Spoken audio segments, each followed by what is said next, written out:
Well, the new liberal media talking points have just dropped. There's no Antifa. This is an entirely imaginary organization. There is not an Antifa. Like, I don't even know what Antifa is. There is no group. It's not even like far-right groups like the Proud Boys and Oath Keepers. Compared to right-wing extremists, Antifa-linked violence is rare and limited. It isn't an organization. It is in many ways mythology.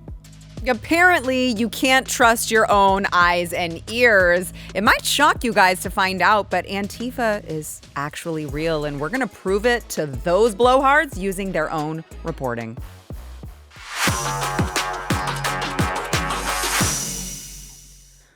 Welcome back to Sara Gonzales Unfiltered. Happy Indigenous Peoples Day. Just kidding. We all know it's Columbus Day, and this country was conquered. Anywho, Donald Trump brought peace to the Middle East, which we will get to very soon.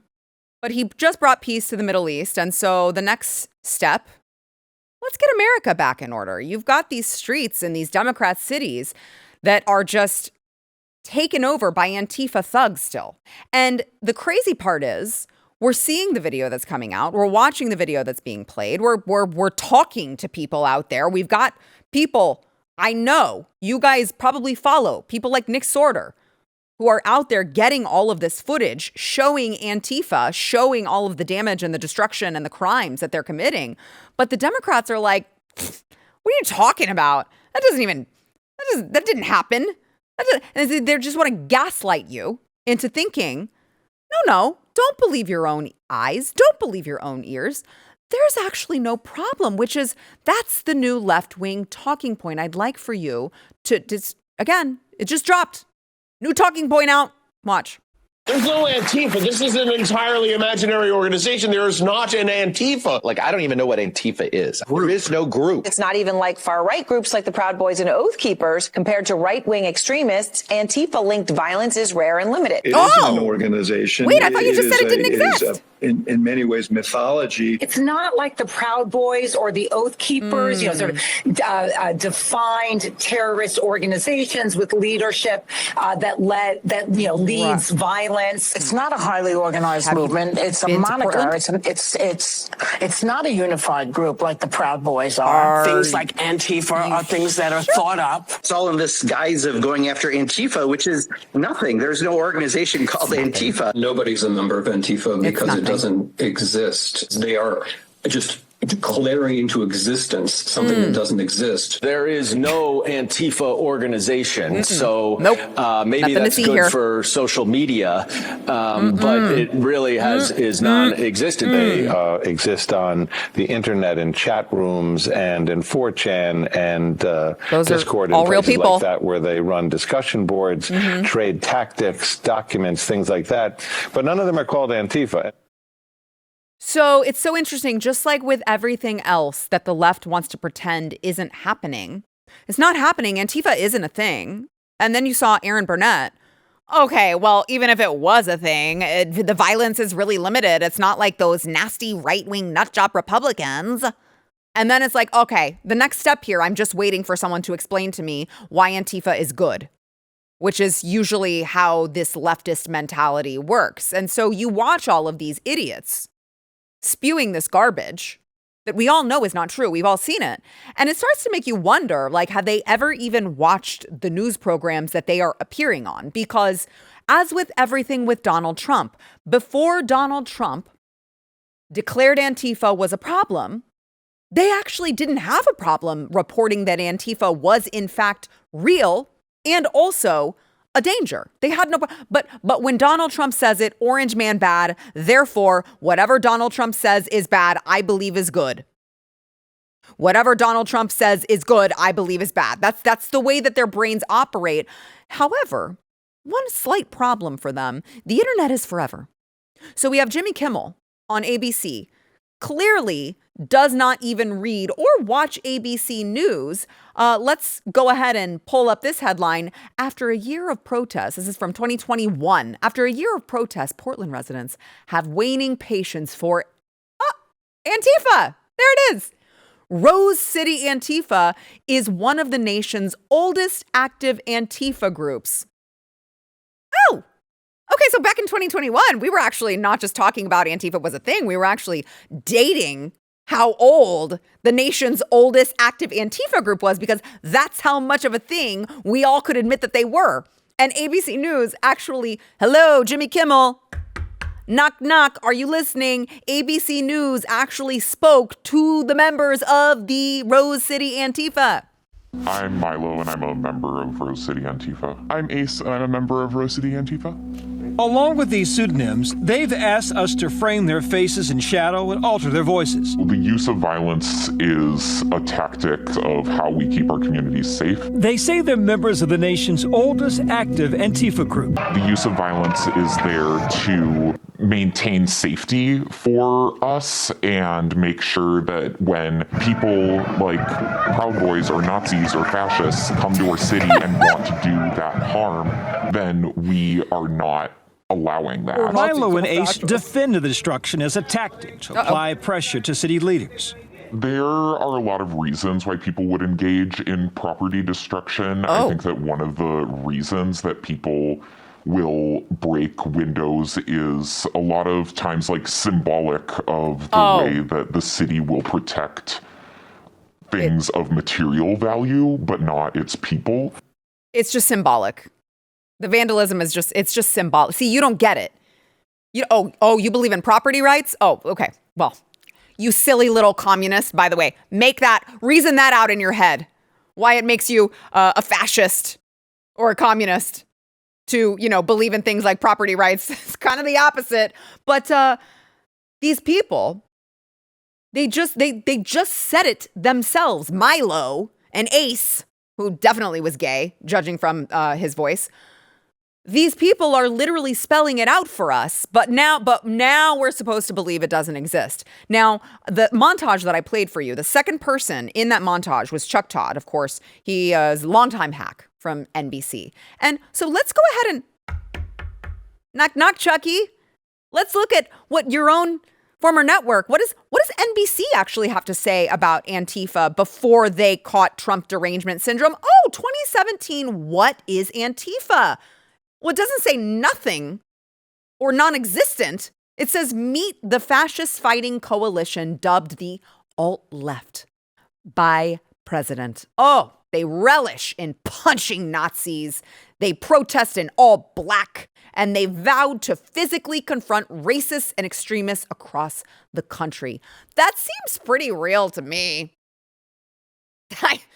That was 2017. We've got an example from 2021.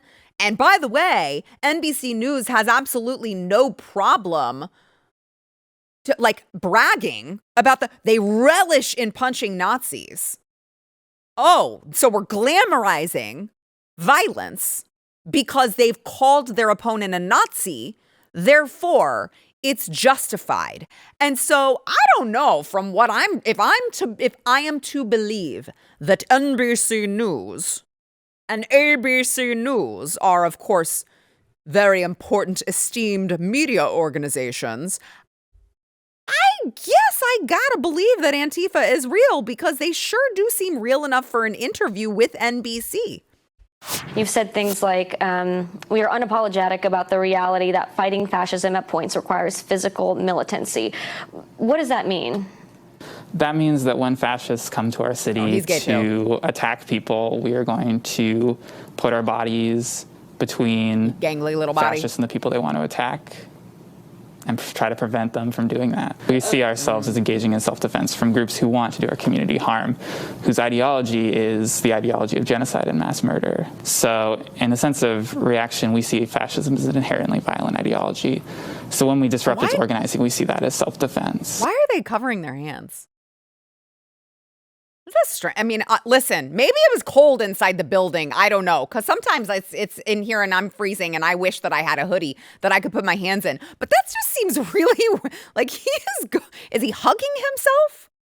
Maybe he just needs a hug and he doesn't have anyone in his life who loved him enough. And that's why he became a member of Antifa. So he's just hugging himself. He's just loving himself, maybe. I don't know. Guys, this is so stupid. This is so dumb. They're not organized. Wait, they don't exist, but if they do exist, they aren't organized.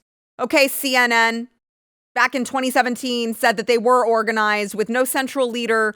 Antifa adherents have found each other in local communities. They communicate and recruit largely through social media. Their protests are organized via Facebook.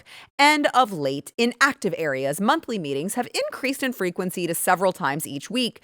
Activists take martial arts classes together and strategize about how to achieve their main goal, taking down fascists.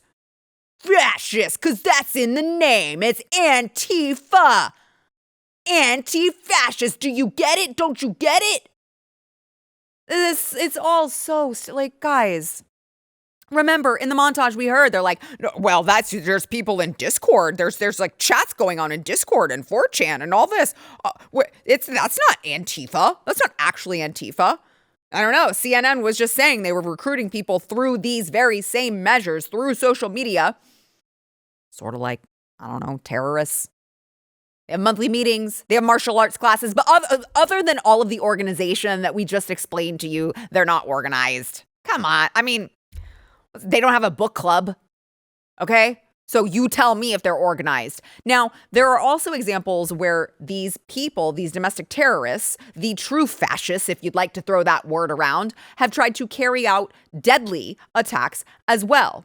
As much as I like to make fun of them, there are a bunch of them who are total freaking losers. There are a bunch of them who are total cowards and they're cosplaying. But there are some of them who legitimately are bold enough to try to cause bodily harm. Like in 2019, this is just one of many examples from the New York Times. A self-proclaimed Antifa member tried to firebomb an ICE facility in Washington state.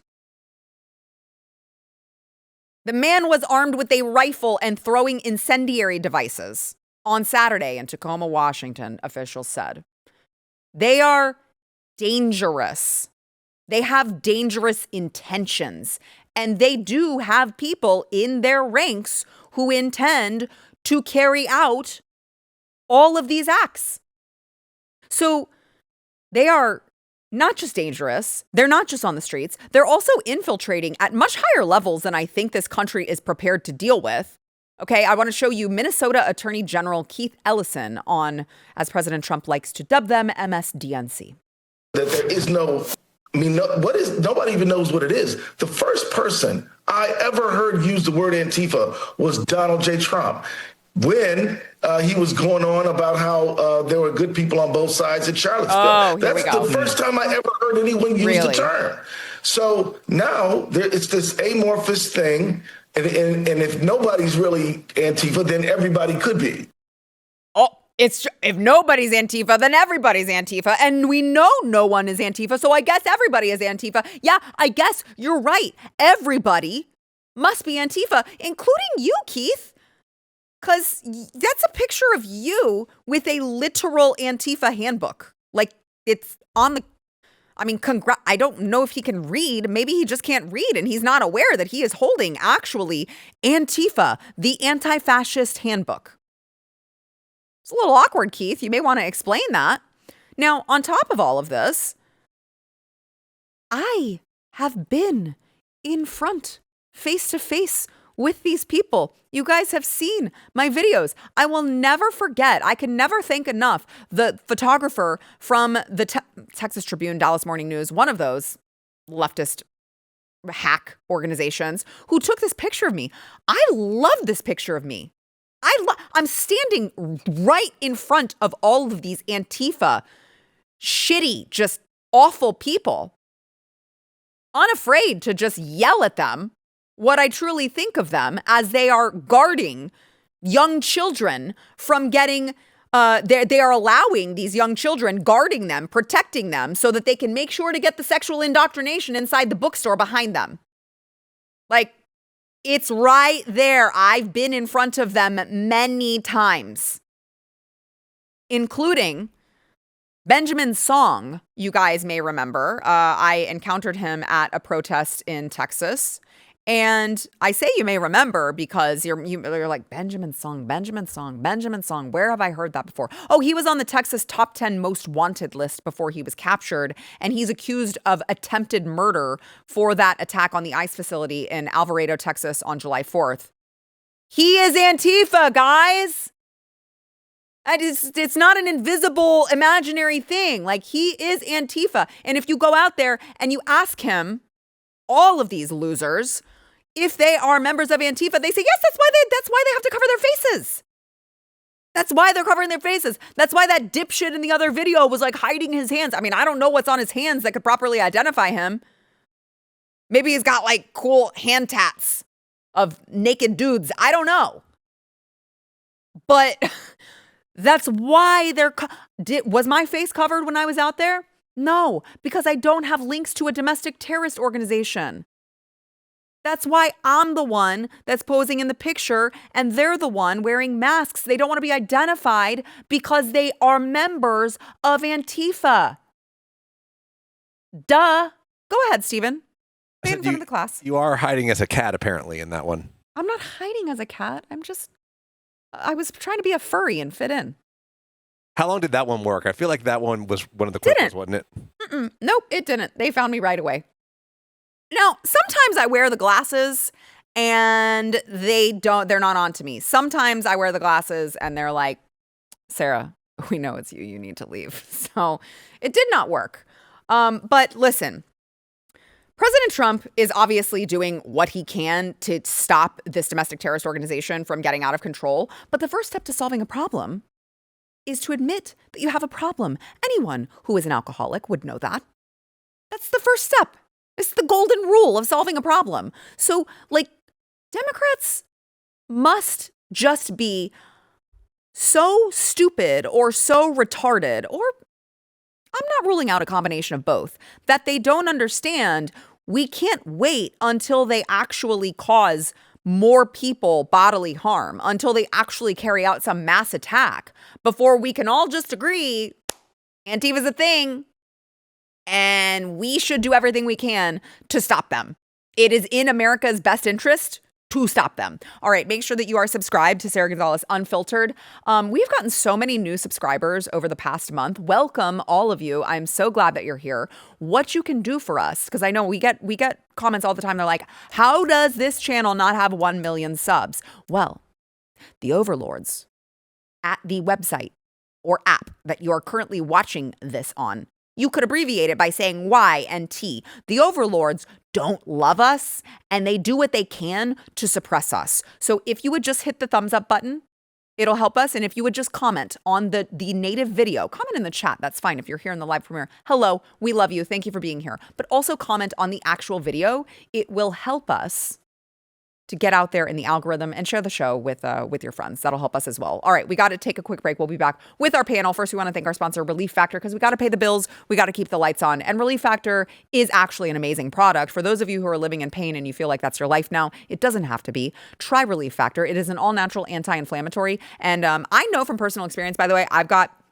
a bunch of protruding and herniated discs in my spine from a car accident that I was in with not a good driver, not a good person. That should have been my first thought. But I was in a car accident, no fault of my own, and I got a bunch of screwed up herniated discs. And pain is like, it can affect every facet of your life.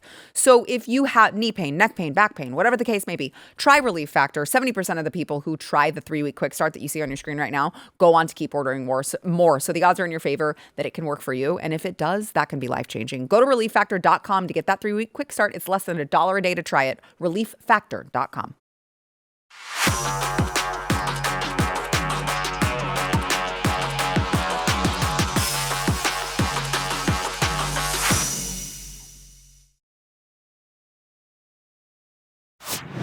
Welcome to the show. We have both Matthew Mausdon, Blaze TV contributor and actor and producer extraordinaire, as well as Lieutenant Colonel Allen West, one of my faves. Of course, he is Dallas County's GOP chairman, and he's just looking dashing today in his orange.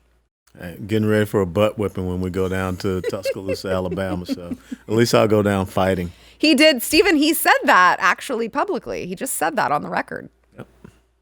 You could just ignore me too, Stephen. That's fine. He's doing the reverse psychology, and I respect it, so it's okay. He's not, though. I don't think you are at all, though. He's not. You're like, no. He's not. They didn't look good Saturday. Well, we lost to Florida, so I feel your pain. All right, so big day, obviously, for peace in the Middle East. Donald Trump went to Tel Aviv over the weekend. They had this ceasefire deal between Israel and Hamas that just went into effect. And the last 20 living hostages of Hamas were released and reunited with their families.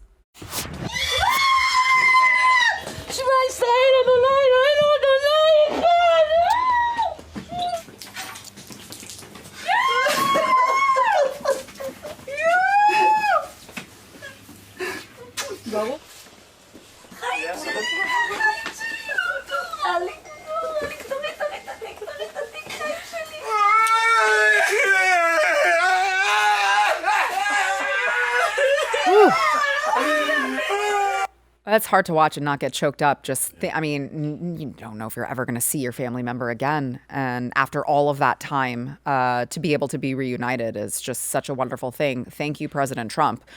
So he spoke to Israel's parliament, and it was interesting.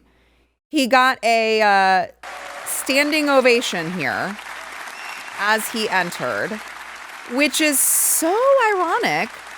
The guy that everyone likes to call Hitler is getting a standing ovation from Israel's parliament. Isn't that a little crazy how that works? But here we are.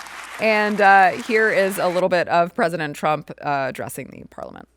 This is not only the end of a war. This is the end of an age of terror and death and the beginning of the age of faith and hope and of God. It's the start of a grand concord and lasting harmony for Israel and all the nations of what will soon be a truly magnificent region. I believe that so strongly. This is the historic dawn of a new Middle East. See, President Trump does that. Every time he comes into office, he brings more peace in the Middle East than there was before. And despite all of this, Democrats are still refusing to give him any sort of credit whatsoever. You had Barack Hussein Obama, who posted, after 2 years of unimaginable loss and suffering for Israeli families and the people of Gaza, we should all be encouraged and relieved that an end to the conflict is within sight. Now, you'll notice that this goes on and on and on. Something, interestingly enough, is missing, which President Trump's son, Don Jr., pointed out. I'll finish it for you. Thank you, Donald Trump. He must have it just slipped his mind. He just accidentally left that out, I'm sure. But one more interesting piece of this is that there was one Democrat who you probably would least expect who did give President Trump credit where credit is due. It's a really significant first step, and I really commend President Trump and his administration, as well as Arab leaders in the region. She said it. For making the commitment to the 20-point plan and seeing a path forward. How badly do you think that pained her to have to utter those words? Oh, it must immensely. Yeah. She had to drink some kaopectate, Rolaids, Tums, Malox afterwards. It upset her. I was watching the other day. It's difficult to remember this, but just the night before Trump won in 2016, how they were absolutely convinced that she was going to win. Oh, yeah. I watched the video on it just yesterday, and I was like, they were saying that here's the new commander-in-chief, here's the new president. And I mean, it is glorious, really. Like, we have been so fortunate. I think that sometimes we look at what we don't have rather than what we have. And we're very, very fortunate to have Trump. And he's a very different man. And we've said this multiple times, but he's going in and speaking in front of, the Knesset, saying God and faith. And this is amazing. I mean, it really is an incredible moment. Yeah. But again, he was going to start World War III. He's a Nazi. Yep. He's a white supremacist. Yet here he is doing completely the opposite. And they just, it must be driving them bonkers. He is the worst Hitler ever. Yes. If they tell me he's Hitler, if he's supposed to be trying to be Hitler, he's doing a terrible job at it. Adolf Hitler's not happy with that impersonation. whatsoever. The only thing is, I think about a quote from John F. Kennedy. He said, "The absence of war is not peace." And so I'm very happy for this moment. It's very good to see those families get reunited. Understand that, we do have 28 that are coming home in caskets. And of course, they only released 4 last time I checked, so they're still holding on to 24. But yet they've got murderers and terrorists that were released back to them. This is a moment that reminds me of 1938 when Neville Chamberlain went over to sit down with Adolf Hitler in a place called Munich. And Chamberlain came back with a thing called the Munich Accords, and he waved it and said, "I have this document signed by Herr Hitler saying that there will be peace in our time." And of course, not too long afterwards, Adolf Hitler, within a year, invaded most of Czechoslovakia and all across Eastern Europe. And when he was asked about the Munich Accords, Adolf Hitler said it was just a piece of paper. So what I am thinking about is how do we make sure that this continues on, that this is lasting?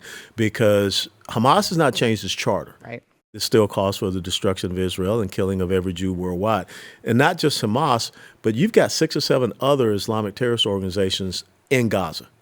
Are they going to be signatories to this? So I think if you want to have this lasting peace, the countries of the Middle East, the Arab and Muslim countries of the Middle East, they've got to say to Islamic terrorists, we're done with you. Yeah. We're going to starve you to death, starting with Qatar, because after Iran, they're the #1 state sponsor of Islamic terrorism. So that is my hope, that really and truthfully we are turning a corner on this, but I'm a little skeptical. Yeah, I mean, it does at least show the significance in my adult lifetime. I always knew, obviously, the United States is important to national, peace around the globe. Like it's something you're taught. It's something you just kind of inherently know, but I never really saw it. But until the contrast between Joe Biden and President Trump of just like, oh. Or Obama. Exactly. It's like, oh, so it turns out the strength of the United States and whoever the commander in chief is of the United States and the United States military actually really does matter to all of these other places. So to your point, it's like, well, I mean, I think that they would probably think twice before doing it under President Trump's presidency. But the next Democrat that rolls around, that rolls up and comes in office and starts deciding to make our military gay and retarded again, like maybe then they decide it's just a piece of paper. Well, to Alan's point, and I was speaking to him outside about this, I remember when there was an interaction between Alan and someone else in the audience, very famous interaction, which was so impressive because obviously Alan's a war fighter, he's been over there, he understands war. So I think that being cautious is obviously the way because Islamic terrorists have a 1,000-year plan. We do not get our heads, we can't get our heads around that. We tend to think in 4-year cycles. They're thinking way, way, way beyond that. Like the Chinese are thinking way, way, way beyond it. And part of that is because in a brutal regime, you can suppress the people and exact your plan. And that's what the Chinese are doing. That's what the Islamic extremists are doing. And I do want to say this. Immediately after the ceasefire was announced, there was a British politician, I'm not going to say who it was because I don't want to give her any credit. She turned around and said, we will still protest from the river to the sea. And that is a major problem. And I was like, but call me not shocked. I knew that was going to happen because those protests, and this is what people in America have to understand, the protests that were on the college campuses, the protests were in the streets of London, had nothing to do with Israel. It was nothing to do with that. That is just a front that they use. That's it. And once we kind of get our heads around that, especially in America, they're very good at morphing and going into some other, the latest thing. In the UK, they're just like, no. And they have in the UK 43,000 people on the terrorist watch list. 43,000, Sarah. Can you imagine that? And so I worked out, let's just say this quickly, 43,000 people, surveil them, it takes at least 5 people a day. And then if you rotate that, it's going to be 10 people, 10 to 12 people. You would have to have 500,000 people, staff, to monitor them. Well, they have major problems. That's 3 Army divisions. Yeah. 43,000 people. And you bring up a great point, because it wasn't just that politician in the UK. This weekend in New York City, we still have people out there saying we want the destruction of Israel. So we have got that problem, and it's a mentality that we're going to have to destroy, because the guy who was probably going to win the mayoral race in New York City, I mean, he's a virulent anti-Semite and a supporter of Islamic terrorism. And a Marxist. And a Marxist on top of that. Okay, let's just put all the buzzwords together. I'll leave it on this note. I don't disagree with your skepticism, Colonel, but it was at least nice to see, with all of the American Democrat politicians not ever wanting to give President Trump credit for all of the peace that he has brought across the globe. He went to Egypt for a peace summit, and Egypt's president, at least, was like, Trump is the only one who could have brought peace to the Middle East. Like, he acknowledged that. And so I think that was an important acknowledgement to give. And on top of that, there were people in the streets in Israel who were just shouting, "Thank you, Trump." So that's Israel. Sarah, let me tell you something about the Middle East, and Colonel West will tell you this as well. They respect power. They do. That's it. Yeah. That's the only thing they respect. They look at someone like Biden, they're like, no. And Obama. Yeah, I mean, they thought, I know, because I know a lot of people that were serving over there in Iraq and Afghanistan, and what the locals thought of Obama.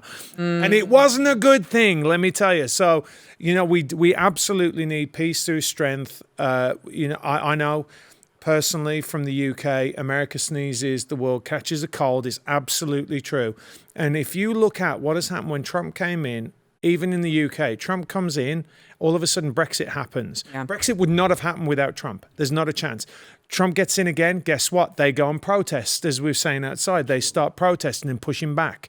Now, America gives the world hope. I know, because I grew up looking to America as a Brit, and most people would think, well, hang on a minute, you're not like some kind of backwater country, but we still look to America for hope and inspiration, and that's why we need a strong America.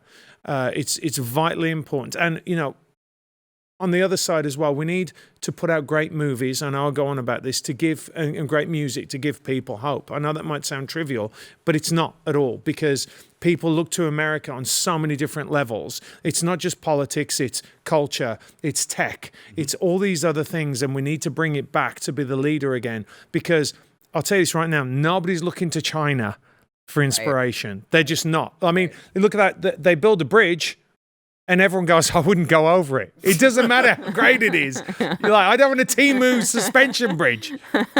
So America needs to, come back strong for the world. Yeah, amen to that. By the way, let's just go ahead and just real quick before we go to break here. I'd love to revisit what Kamala said would happen, in regards to foreign policy if Trump became president again. It is very well known that Donald Trump is weak and wrong on national security and foreign policy. It's very well known. It was very well known. Yeah, that remark aged like milk. So it was Kamala Harris who, as vice president, went to Ukraine to meet with Vladimir Zelensky, and within 2 weeks after she left, Russia invaded. Okay, I think that is the pure picture of weakness. Absolutely. Well, and also let's also factor into that the times where Ukraine wanted to negotiate a deal and our country told them, no, don't do that. Don't do that. Just keep fighting. It's fine. We'll have your back forever. Well, turns out there's a new sheriff in town. All right, let's go ahead and take a quick break. We'll be back with more. First, we want to thank our sponsor, Patriot Mobile. So, I know you love the folks at Patriot Mobile. I'm a subscriber. You love the folks at Patriot Mobile. They are just so awesome. And it's so easy to tell you guys about them because they are one of us. They are constantly at almost every single activist event that I ever go to is sponsored by Patriot Mobile because they are truly putting their money where their mouths are to save this country. And what they're doing is they're offering you the same nationwide coverage that you're getting from, if you're with Big Mobile, this is the same nationwide coverage. Everyone shares the same towers now. So it's the same coverage, but you are actually giving your hard-earned dollars to America's only Christian conservative wireless provider. And they're going to take a portion of that bill, as Big Mobile does, and sends it to like trans festivals. Patriot Mobile is actually fighting on the front lines. They're helping out, Dallas County GOP. They're helping out our conservative candidates, not just here in Texas, but in other states. I mean, they are truly doing God's work. So go check them out. Odds are they're going to save you money as well. So you can keep your number. You can get another one. You can keep your phone. You can get another one. Point is, you can customize it however you need over at patriotmobile.com/Sarah. Get a free month of service by using the promo code Sarah over at patriotmobile.com/Sarah.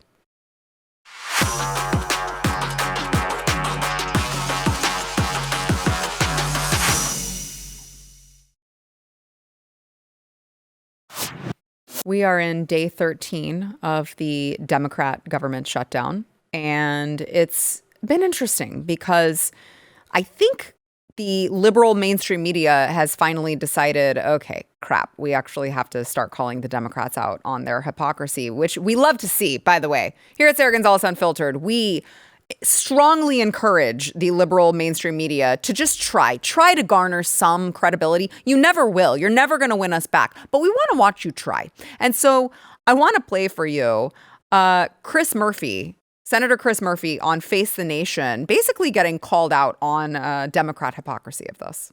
You have been critical in the past of the tactic of choosing to shut down the government. You were in 2018. You were back in 2013 when it was a discussion over health care. This is what you said in 2018. The future of the American healthcare system was a legitimate public policy issue, as is the security of our borders. But we shouldn't be having the discussion amidst a government shutdown, trying to use our nation's security and all of these federal workers and the work that they do as hostages. Aren't you doing today exactly what you were criticizing then? No, that was a fight over sort of the long-term structure of the American healthcare system. This is an emergency.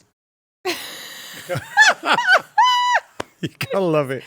This is that was not an emergency, but this is Border security is not an emergency. No. I mean, it's just laughable. And remember, we were promised by the White House that Hakeem's sombrero would continue getting bigger. Let's go ahead and we haven't checked in on how big his sombrero is getting. Way to sugarcoat it. Nobody likes Democrats anymore. We have no voters left because of all of our woke trans bullshit.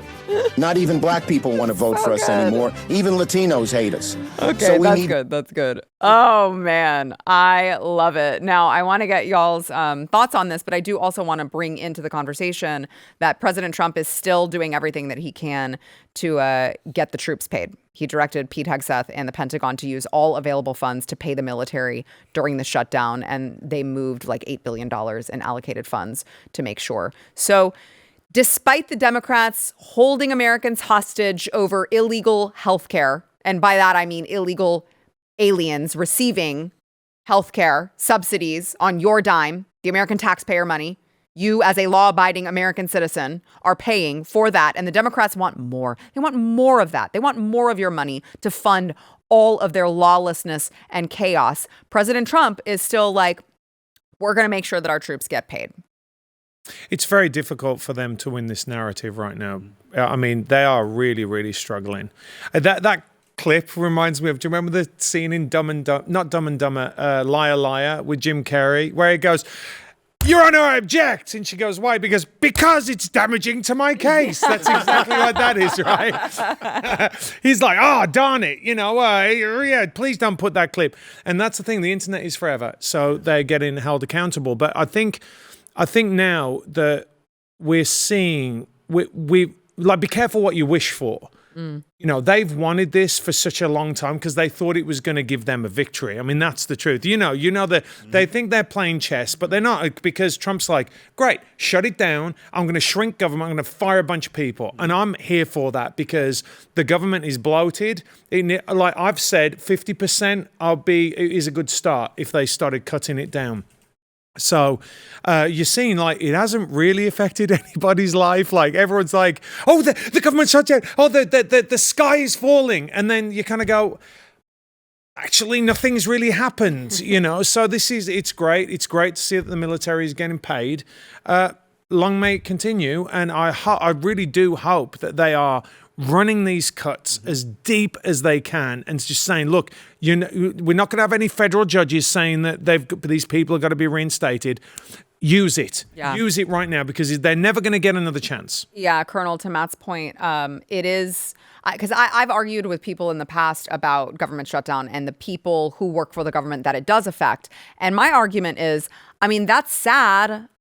I'm sorry for you, but what's also sad is the fact that government has been so bloated that we have that many government jobs to begin with. And I'm not advocating for you guys to be out on the streets starving, but what I am saying is you shouldn't work for the government. You should work in a private sector, in a private industry job. We shouldn't have all of those people working for the government in the first place. You're absolutely right. Article 1, Section 8 of the Constitution, there are 18 enumerated duties, responsibilities, powers to the federal government. And we have seen the federal government just grow beyond those 18 duties and responsibilities into getting into things that they should not be into. And when you look at some of the things that are happening right now, people are starting to complain about, well, the lines are too long because we don't have enough TSA agents. Okay, well, let's take TSA and get it out of the hands of the federal government and privatize it or get it down to the lower levels.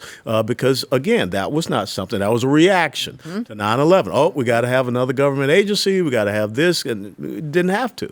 So I think that this gives us a great opportunity to look and see what is really and truthfully the role and function of a federal government and get back to that understanding of federalism. All those things not enumerated to the federal government go to the states and to the people.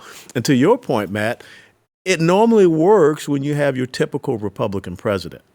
But this is not your typical Republican president. This is a street fighter. Yep. And he says, okay, this is what you want to do. This is what I'm going to do. And now all of a sudden, kind of like with the Kavanaugh thing, when normally any other Republican president would say, hey, Brett, man, I'm really for you, but I got to pull your nomination. He was like, did you do it? No. Okay, you're my man. And this is frustrating to them because why won't he quit? Yep. Why won't he make the orange man stop? And it's just, you're seeing them fall apart and come apart. And I don't think this thing goes another 10 days. It won't go another 10 days. What is the optics? Like, what is the messaging that they even deliver to their constituents after they just give up? They're going to probably get nothing for their, they're not going to be able to negotiate much for their own side, or at least people who are actually voting for them. Now, you could argue, I had Chip Roy on not too long ago, and he did make a compelling argument that the illegal alien healthcare is the big negotiating headline, but really they want all of these subsidies for all of their, crony capitalist friends at these insurance companies. So I'm not doubting that is the case. And you know what? I don't have enough hope in Republicans in office in 2025 to stop that from happening because everyone seems to be fine with big spending. But what I do think is interesting is that's not going to translate to the Democrat voter. Like, the Democrat voter doesn't know that that's going on. If they did know that it was going on, they wouldn't like it. So they have literally nothing that they can deliver home to their people and say, we negotiated this for you. Yeah. I mean, what are they going to come out to say to their Democrat base? We were fighting for the big insurance company. Right. I mean, right. Okay. They just shot a guy. Exactly. Exactly. Yeah, so I don't think that's a winning argument. Yeah, you've got like the Free Luigi signs outside the courtroom because the guy that just murdered an insurance executive in cold blood is now their latest rock star. I just don't see that translating to their own voters. And again, we love to see it. All right, we've got one more quick break we have to take. We'll be right back.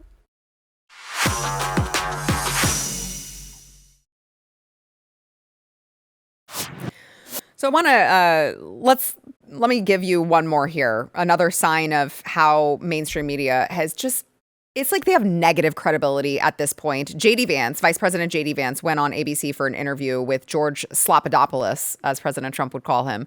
And George thought he had this gotcha moment, and he was like, oh, what about this totally unverified story about Tom Homan taking $50,000 in cash from undercover FBI agents? And he asked him about it. J.D. Vance answered twice, and then he just kept pressing and pressing. Here was that exchange. I don't know what tape you're referring to, George. I saw media reports that Tom Homan accepted a bribe. There's no evidence of that. And here's, George, why fewer and fewer people watch your program and why you're losing credibility. Because you're talking for now 5 minutes with the Vice President of the United States about this story regarding Tom Homan, a story that I've read about, but I don't even know the video that you're talking about. Meanwhile, low-income women can't get food because the Democrats and Chuck Schumer have shut down the government. Right now, we're trying to figure out how to pay our troops because Chuck Schumer has shut down the government. You are focused on a bogus story. You're insinuating criminal wrongdoing against a guy who has done nothing wrong instead of focusing on the fact that our country is struggling because our government's shut down. Let's talk about the real issues, George. I think the American people would benefit much more from that than from you going down some weird left-wing rabbit hole where the facts clearly show that Tom Homan didn't engage in any criminal wrongdoing. It's not a weird left-wing rabbit hole. I didn't insinuate anything. I asked you whether Tom Homan accepted $50,000, as was heard on an audio tape recorded by the FBI in September 2024, and you did not answer the question. Thank you for your time this morning. No, Well, George, Governor I J.D. said that I Pritzker's don't. Up next, we'll be right back. He clearly answered the question. He didn't answer it the way that he wanted it to be answered. Correct. That's the problem. Correct. Which was, that's what they expect. And you, what? Don't forget, I mean, he's a master at this, by the way. He's brilliant. But you're talking to someone who came from nothing. Yes. He's a Marine and then went to Yale. You think you're going to get him with a gotcha? You think this guy's going to back down? Are you out of your mind? I mean, but to your point earlier, Alan, they're dealing with different people. Yeah. You know, they're moving from, they go Trump, who's a street fighter, who gets up after someone tried to shoot him, and he says, fight, fight, fight. And then they move to a Marine. You think that he's going to back down? This guy came from nothing. His mom was a crackhead. You think that he's going to back down from you and what you have to say? It's just absolutely glorious. And I love the fact, you know, I love as well, he goes, you're talking to the Vice President of the United States. I love that too. Like, oh, you know, you need to understand what that means. Yep. You need to respect the office. You need to respect the role that he has. And they don't. Now, if it was Cackling Kamala and Tim Kaine. Walz. What was it? Tim Walz. It's another Tim. Yeah, they're both forgettable. Like, I get replace it. him with the, you know. Jazz hands Tim. Jazz hands. Hello, Taylor. But I mean, like, and they would, oh, you did such a great job. And even if it was a nightmare. So they have no credibility. Let them carry on. Nobody's watching their shows anymore. And they've lost their power. And it's beautiful to see. Yeah. Now, the only thing that I would, I don't disagree with J.D. Vance on the messaging, because I understand like he needs to be hammering the Democrats on keeping the government shut down.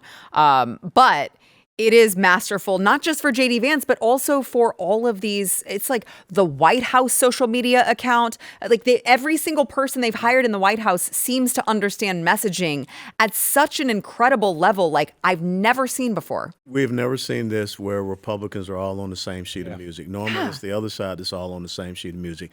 And now they're like the children of Israel wandering through the wilderness for 40 years. So it's a beautiful thing, but it all starts at the top. Yep. And what you saw J.D. Vance say was, let's get back to what the real issues are for the American people. Yep. Yeah. Yeah. Matt, I'm glad that you mentioned that moment. And how could I do that? I mean, I can't top that. Hello. You can't top the jazz hands. You know what? I would, if I were you, I would actually relish in that.